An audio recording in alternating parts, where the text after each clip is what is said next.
გიორგი მაზანაშვილის უფლებადამცველი და ასევე მისი ოჯახის წევრები განმარტავენ, რომ ქურდულ სამყაროსთან კავშირის ბრალდებით დაკავებული მამაკაცის საქმეში პროკურატურას არ აქვს პირდაპირი მტკიცებულებები. ის ფარული ჩანაწერები, რომელიც ძალოვანი უწყების თანამშრომლებმა გაავრცელეს ოჯახის წევრების განმარტებით, არსად ფიგურირებს დაკავებული გიორგი მაზანაშვილი.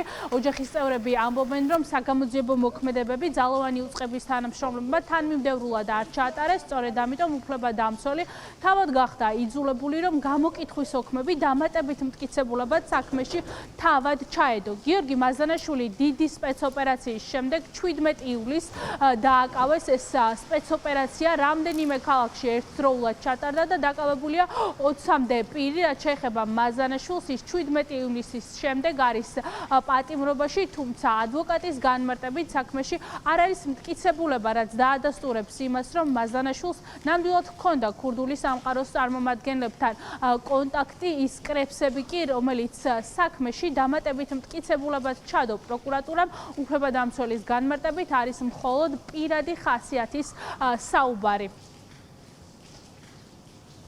ბრალდება არის აბსურდული, დაუსაბუთებელი, არანაირი მტკიცებულება არ გააჩნია ბრალდების მხარეს.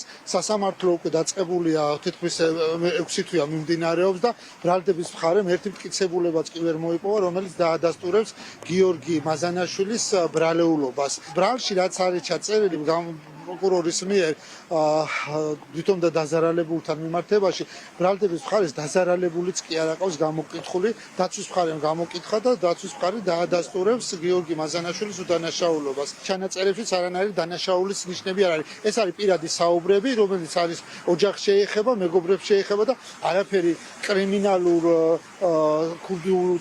ქურდული სამყაროს წევრობასთან დაკავშირებული არაფერი ფრაზები არ ისმის გიორგი მაზანაშვილის მხრიდან. პროკურორის თქმით, გიორგი არის მე როგორც მე საუბრა და მითხრა, რომ როგორც ავტორიტეტი ესე მოიხსენიებენ შენს მეუღლეს, როგორც ავტორიტეტი. ანუ რას ნიშნავს? ხა მეც რო ვიღაცაზე რაღაცა მკითხონ, მე შეიძლება რაღაცნაირად დავახასიათო. ამის გამო ადამიანს იჭერდნენ, არ არსებობს. გიორგი არის დაჭერილი სახელი და გვარის გამო. ამ მომენტში და ამ კონკრეტულ საქმეზე, რაზეც არის გიორგი დაჭერილი, არაფერი არა საერთოდ საქმეში. 6 თვეზე მეტია გიორგი მაზანაშვილი პატიმრობაშია. ოჯახის წევრები მთელი ამ პერიოდის განმავლობაში უშედეგოდ ელოდებოდნენ ბრალდების მხარე, როდის წარმოადგენდა პირდაპირ მტკიცებულებას, თუმცა მთელი ეს პერიოდი ისე გავიდა, რომ ოჯახის წევრებმა და უფლებადამცველებმა მათი განმარტებით ვერცერთი მტკიცებულება აღნიშნულ სისხლის სამართლის საქმეში ვერ ნახეს. შესაბამისად, ელოდებიან ოჯახის წევრები შემდეგ სასამართლო პროცესს, თუმცა არ აქვთ არანაირი მოლოდინი იმის, რომ მაზანაშვილის წინააღმდეგ ბრალდების მხარე რაიმე პირდაპირ მტკიცებულებას სასამართლო პროცესზე მაინც დადებს.